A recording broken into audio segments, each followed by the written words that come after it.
Ladies and gentlemen, here we are back in the studio, Hudson County View, live and uncut. I'm your host, not always a saint, but rarely a sitter, the guy that's got the look and the feel of a certified winner, John Arhitis. And of course, as always, we're going to bring you the latest and greatest in Hudson County news. Unfortunately, before we get into it, some somber news from late last night. We have to offer our condolences to two that passed away in a fire, one 8-month-old and one 11-year-old. That's a matter that's being investigated by the Hudson County Prosecutor's Office, specifically the Regional Arson Unit, and also our condolences on the fatal shooting of Raven Harris, a 30-year-old that was killed in front of a liquor store last night, according to authorities. So, again, unfortunately, two tragedies there in Jersey City, 3 lives lost. So we need to acknowledge those before we get into anything else. On the lighter side of things, though, we will be talking about the Jersey City municipal elections. We have 2 challengers set up in Ward F and Ward B, so we're going to talk about that. And the Jersey City Council also met last night, and we saw $6.7 million in improvements for the Newark Avenue pedestrian plaza, though we also heard some choice words from Councilman at Large Rolando Lavarro, of course, a potential mayoral challenger to Stephen Fulop. And beyond that, I'm also going to be joined remotely by New Jersey Assemblywoman Annette Chaparro. Of course, that's of Legislative District 33. So we're going to chat with her right after this commercial break. Ferns Brothers Memorials, Monuments, and Markers, 787 Tunley Avenue, Jersey City. Hudson County's only monument maker, serving all faiths and cemeteries. Design, studio, and large inventory on site. Cemetery inscriptions and custom orders welcome. Ferns Brothers Memorials, Monuments, and Markers, 787 Tunley Avenue, just south of Secaucus Road. Craftsmanship that will last for all eternity. Ferns Brothers, Jersey City, Albert H. Hopper, North Arlington. Visit us on the net. Consumer Carpets, 3408 Kennedy Boulevard in the Jersey City Heights, your one-stop store for residential and commercial floor treatments, carpeting, linoleum, tiles, laminates, hardwood floors, area rugs, remnants, all major brands, all in stock. Free estimates, same-day installation. Consumer Carpets, it's savings, selection, installation. Credit cards and debit cards accepted.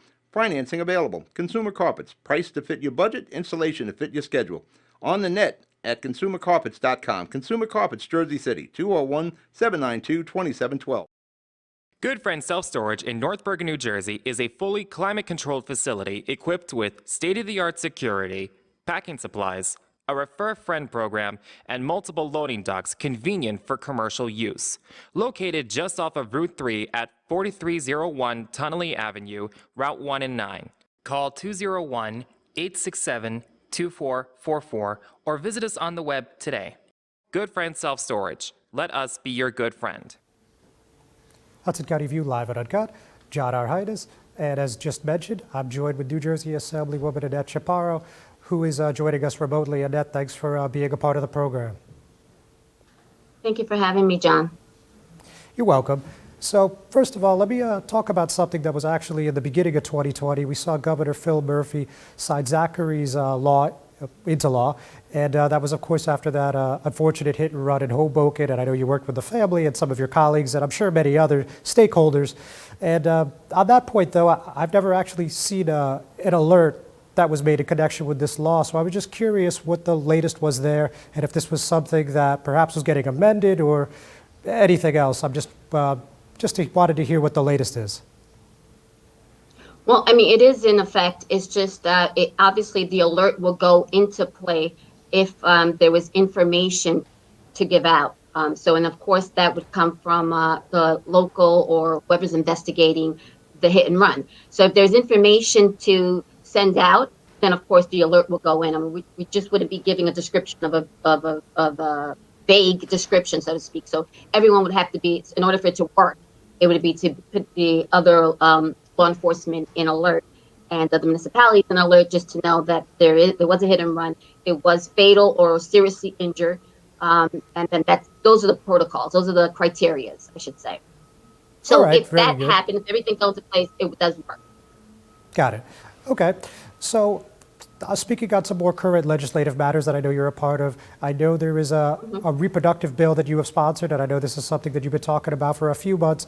So for people that perhaps may have missed it, could you just give us the synopsis of what's going on there and why you felt strong enough to put your name behind it?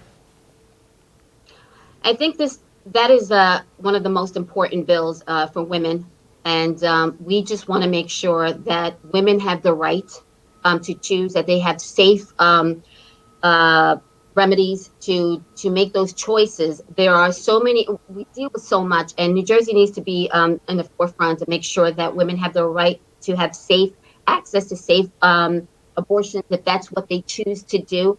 I know it's not for everyone, but if they wanted to make that decision, it's their body. I believe they have the right to that. We want to just make sure that that women have those tools, and we need to just make sure that we have that in place, especially in New Jersey. We have a big crowd, big advocates that are really strong on that. And as women, we should be rallying up. I know everyone has their own beliefs, but I do believe that women should have safe access for insurance, affordable insurance, and reproductive rights of all kinds. And we need to be supportive of that. And I am very supportive of that.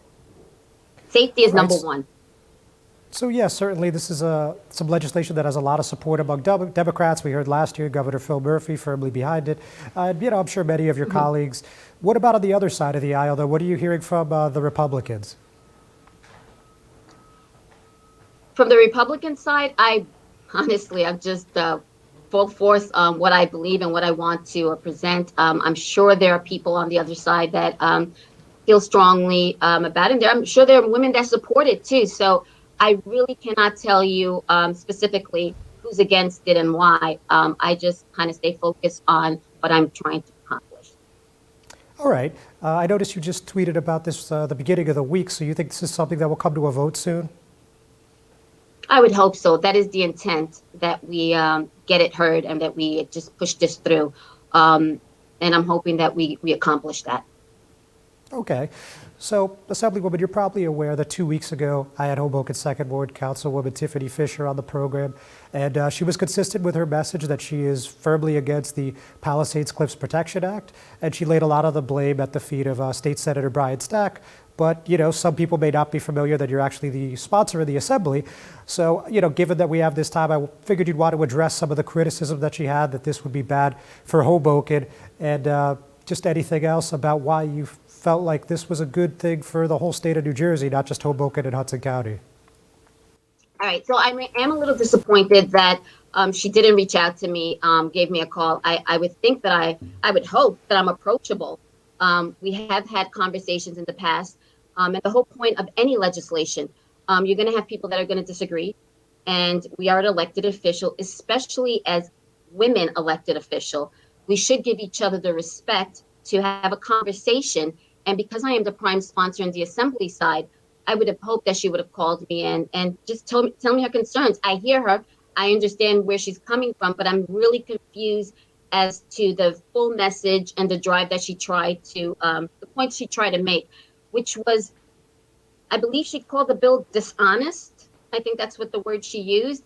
And Yes. so, of course, I was, okay, so I just wanted to make sure. So, of course, I was taken back by that, because if we never had a conversation, if you never called me ever on the topic, if I came out on the Jersey Journal with a quote saying that I understand people's concern, because the first person that called me with some concerns, with a lot of concerns, was Stevens Institute. We had a great conversation. Then it was the organized laborers, pipe fitters. They called me. We had a meeting. I thought it was a productive meeting. That is the whole point of when you put out legislation. There's going to be stakeholders that are going to give you a call and tell you what they don't like about the bill or why they oppose it.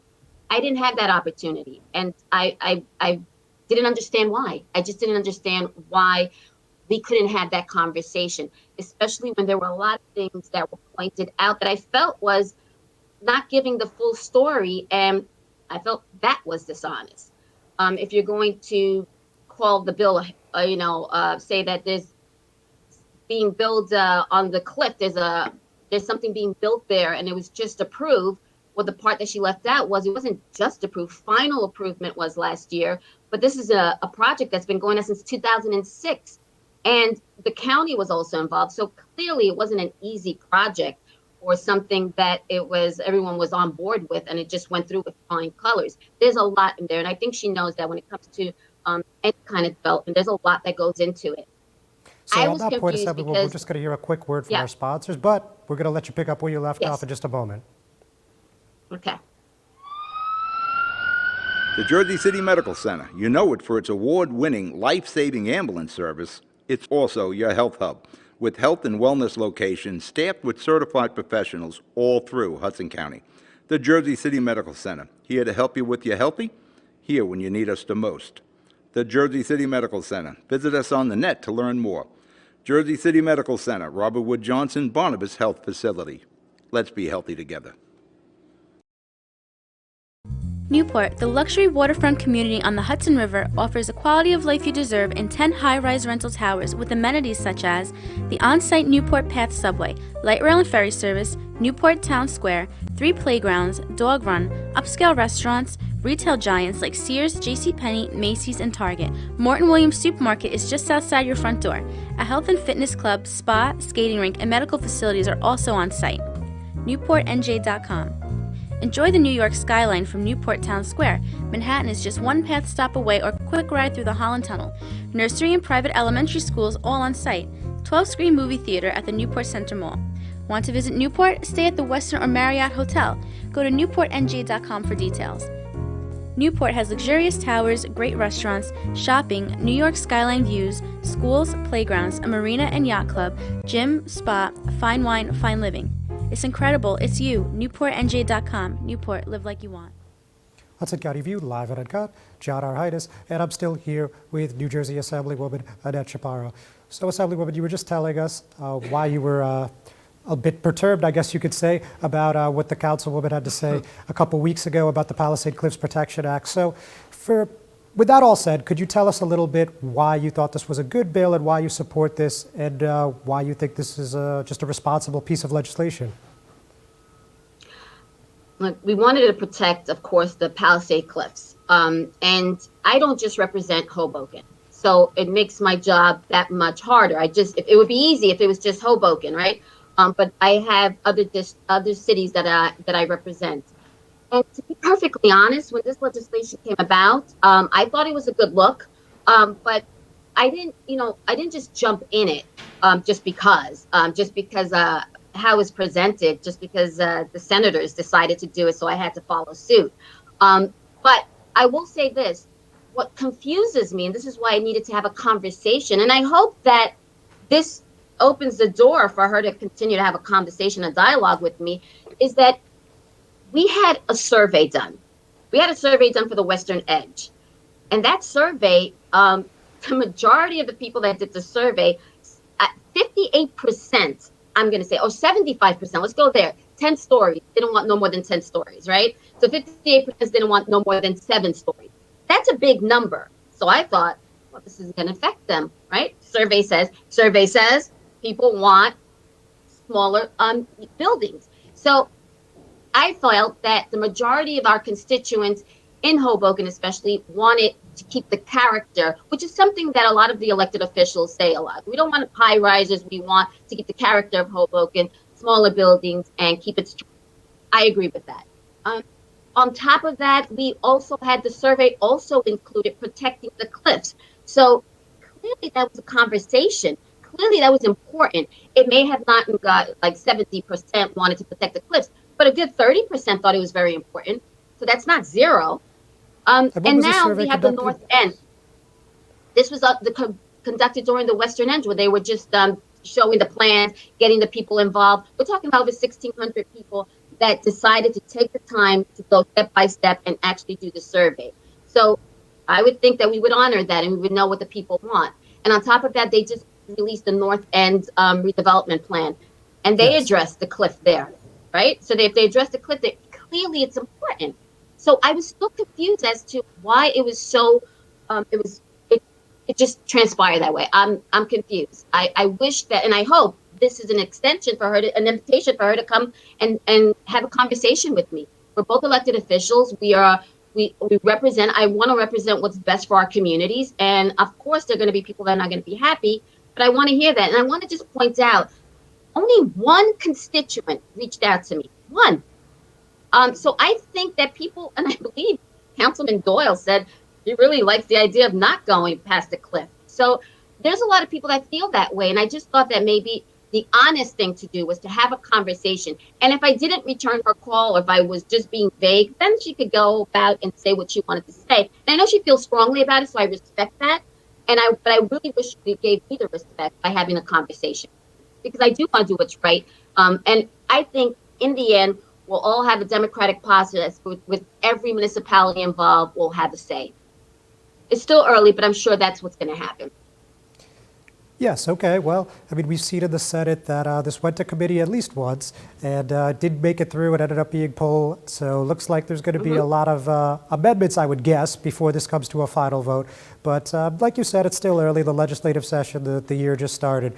So with that in mind, as you may have heard, there's also a mayoral contest in Hoboken this year. So at the moment, we have Mayor Ravi Bala running unopposed, but it seems unlikely that'll hold. I mean, it looks like First Ward Councilman Mike DeFusco is probably going to end up running. But regardless, how do you see this thing playing out? And do you have any preference on the outcome? Well, I haven't given it much thought. One is, as you said, it is a little early, and a day in politics, a lot can change. So I've heard that. No one has approached me or asked for my endorsement, and understandably so. It's still early. But I will say this, John. I love Hoboken. That's where I grew up. This is my home. I want to do a good job and represent my hometown. I will work with whoever is the mayor, and I'm sure that whoever is the mayor wants what's right for Hoboken. So I am more than willing to work with any mayor, and that goes for every municipality in my district. It is important for us as legislators, elected officials, to really step up and work together. We don't have to like each other. We don't have to agree, but we really need to step up, especially during these times. People are hurting. People need our help, and I can't do it by myself.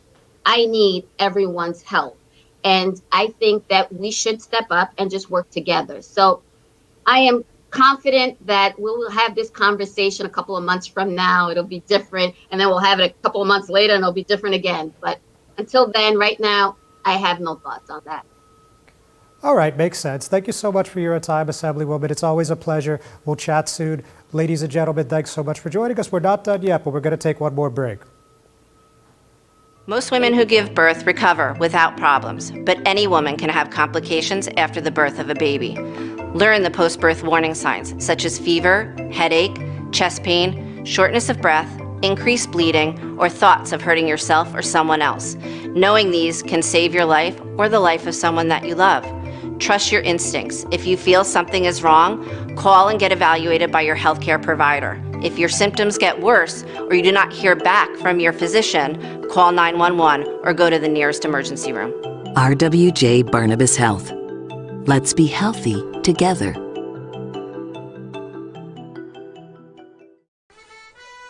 Pinto Properties, Jersey City. Shaping the workplace with state-of-the-art office spaces that address your company desires. Building residences that define your home environment. Adjacent to all modes of transportation with on-site parking available. The right address, the right lease. Call 201-521-9000 or visit online at panapintoproperties.com. Panapinto Properties, building Jersey City for everyone. Hudson County View live at Uncut, John Arhitis. So with that, we're going to talk a little bit about some municipal elections in Jersey City, as I said at the top of the program. So first of all, in Ward B, we've heard that now Joel Brooks, who's a member of the Democratic Socialists of America, the Northern New Jersey, specifically the Hudson County branch, as well as the Hudson County Progressive Alliance, will be challenging the incumbent Mira Prinzeri. So let's look a little bit about his announcement, which we were fortunate enough to be able to report first. So, when I reached out to Mr. Brooks, this is what he said. He said, the Jersey City Council has tremendous power to shape our city and impact our communities, from taxes to housing and tenants' rights to public safety, public health, and the city budget. The City Council has a huge role. Right now, the majority of the City Council accepts donations from real estate developers, police unions, and corporate landlords who have the city government working for them, not tenants and working class residents of Jersey City. I will never take their money, I will never work for them, and I will always stand with Ward B Jersey City residents. So obviously some pretty strong words there out the gate from Mr. Brooks. And, Mira Prinzeri, of course, was elected in 2017. She ran on Mayor Fulop's ticket then. She will run with Mayor Phillips ticket again in November. And right now, these are the only two declared candidates in Ward B. So, we'll see what happens. There's a lot of time on the clock, about 9 months. But right now, it looks like this is the most competition we got on the west side. But another person who announced recently is, you know him probably as Educational Gilmore, Frank Gilmore in Ward F. So he actually filed with the New Jersey Election Law Enforcement Commission last Tuesday. And he's been coming out full speed ahead. He called into the council meeting last night. He spoke out against the Newark Avenue pedestrian plaza upgrades. He's taken some shots at social media on his upcoming opponent, of course, Ward F Councilman Jermaine Robinson. So, looks like he's going to have a very aggressive approach here. And it looks like he's serious about taking that Ward F seat. So let's take a look about what he had to say about this upcoming race. So he told me last week that the timing is not traditional, but everything with me is about honor and legacy, and given that it's Black History Month, we decided to announce in February. Moving the conversation from affordable housing to affordable homeownership is a big priority. I'd like to create a program where houses and properties can go towards the community, and recreation will be paramount to anything. I'm just of the opinion that there isn't enough recreation and youth enrichment. And, he also pointed out that in last year's budget, Robinson voted for a spending plan that would actually cut some of the rec budget, and he wasn't too happy about that. And he also just felt like that he hasn't been in touch with the community. Now, Educational Gilmore, as many of you know him, has a very interesting story. I mean, this is somebody that was arrested 31 times as a minor, and then 10 times as an adult. Did a couple years in prison. Dealt drugs as a teenager, but, he's made quite a comeback in recent years, especially. He has the Educational Gilmore Community Learning Center that's at 135 Monticello Ave. And back in December 19, right around the same time as that unfortunate domestic terrorism incident in Ward F, he was on the Ellen DeGeneres show, and he actually was able to get 2 years free rent and $50,000 to go towards his community center. And this is somebody that is also known to do programs on top of the Learning Center, such as we've seen him shoveling walks recently with the recent winter weather. And, also has been someone that has been a coach. A lot of people also know him as Coach Wu. So, certainly no stranger to Ward F and no stranger to the members of the community there. So this looks like this could be a pretty intriguing matchup. But if 2017 tells us anything, though, this is not going to be a head-to-head contest. And even, the elections prior to that, Ward F usually has 3, 4, 5, sometimes even 6 candidates. And quite frankly, even with the public health emergency, I don't see that changing too much. I would expect no less than 4 people to end up running as of today. Granted, it's still extremely early.